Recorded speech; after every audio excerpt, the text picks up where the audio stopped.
Welcome back to Hairy Man History. Today we're going to hang out at Lemon Creek, just outside of San Antonio. Today I'm uncovering a forgotten story from over 100 years ago. A newspaper article from the Yorkville Inquirer. It tells a chilling and fascinating account of a fearless hunter. Goes by the name Ambrose Smith and his fateful encounter with a wild man inside of a haunting cave. This article's bound to leave you wondering, who or what was this wild man? Could it be? Yeah, you know who. Let me take you back to the year 1921, Mount Sterling, Illinois. Wild man in cave. Illinois hunter wounded in hand-to-hand encounter.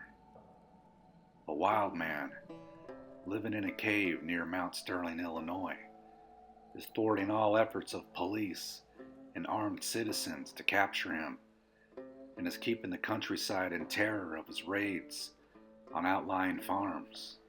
The price has been set on his head, but despite attempts to capture him in his lair have proven vain. The wild man recently made a series of bold robberies near Mount Pleasant, carrying off calves and sheep in a deserted mine where he stays hidden in the daytime.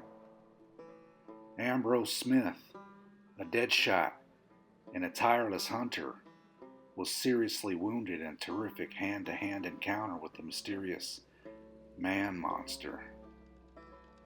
Huge creature with bony hands. The wild man has long, wiry hair that bristles about his savage-looking face, Smith said in his home where he is recovering from the encounter. In the uncertain light of the cavern, I made him out to be a great, towering creature. His hands are thin, and the flesh is stretched over his bones like leather. People feared black damp in the long, empty galleries of the mine, so much that even a reward of $500 for the wild man, dead or alive, failed to result in his apprehension. At last, Smith, accompanied by J. M. Blair and others from Mount Pleasant, all quick with a gun, went to the cave. It was late in the afternoon. Smith had the others stand back 200 yards from the mouth of the cave and entered alone, armed only with his large hunting knife. His dog followed him. Fought in a damp cave.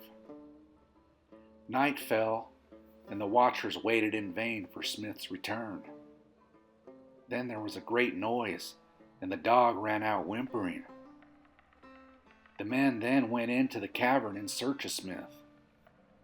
They groped along through the twisting passageways in the darkness, but were unable to find any trace of him.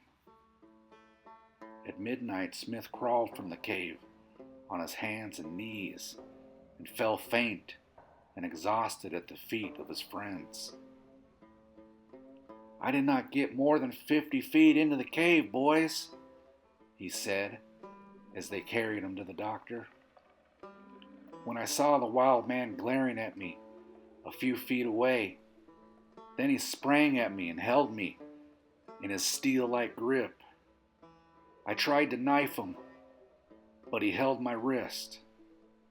For more than an hour we fought together on the wet floor of the cave. I weakened, and he slipped from my grip. I felt his hot breath on my face, and then a heavy blow on my head knocked me unconscious.